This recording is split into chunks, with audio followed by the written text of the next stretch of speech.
Kidlat News Updates.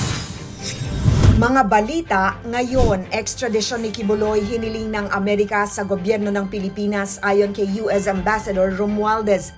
300 persons deprived of liberty mula Bilibid, matagumpay na inilipat sa Iwahig Prison at Penal Farm. 3.1 million pesos na halaga ng hinihinalang shabu na sabat sa isang MILF member sa Lanao del Sur. Ako po si Cesar Soriano para ihatid ang mga nangungunang balita sa buong kapuluan. Ngayon, humihiling ang gobyerno ng Estados Unidos sa Pilipinas ng extradition ni Kingdom of Jesus Christ o KOJC founder Pastor Apollo Kibuloy.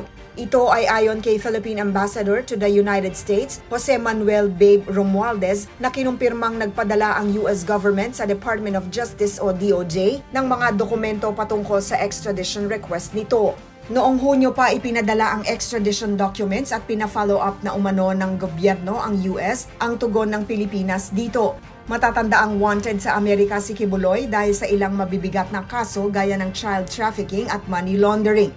Kasalukuyan namang itong nakadetene sa bansa dahil sa reklamong pang-aabuso at human trafficking.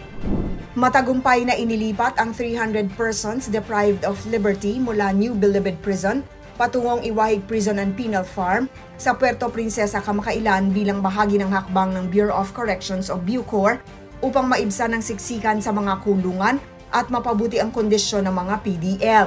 Nangyari ang paglilipat ng maayos at walang aberya sa ilalim ng pangangasiwa ni Chief Senior Inspector Renante Leoncio G. Anas, Officer in Charge ng IPPF, kasama ang NBP escort team at iba pang uniformed personnel mula sa mga ahensya ng pamahalaan na tumulong sa seguridad. Tiniyak ng BUCOR na sinunod ang mahigpit na security protocols at walang banta sa kaligtasan ng mga karatig na komunidad. Kasabay nito, pinangahawakan ng ahensya ang kanilang layunin na pagsabayin ang seguridad at reformasyon para sa mga PDL. Ang inisyatibong ito ay bahagi ng patuloy na programa ni BUCOR Director General Gregorio Pio Katapang Jr. sa pamamagitan ni IPPF Superintendent, Chief Superintendent Gary Garcia upang palawakin ang access ng PDL sa mga programang makatao at makabuluhan.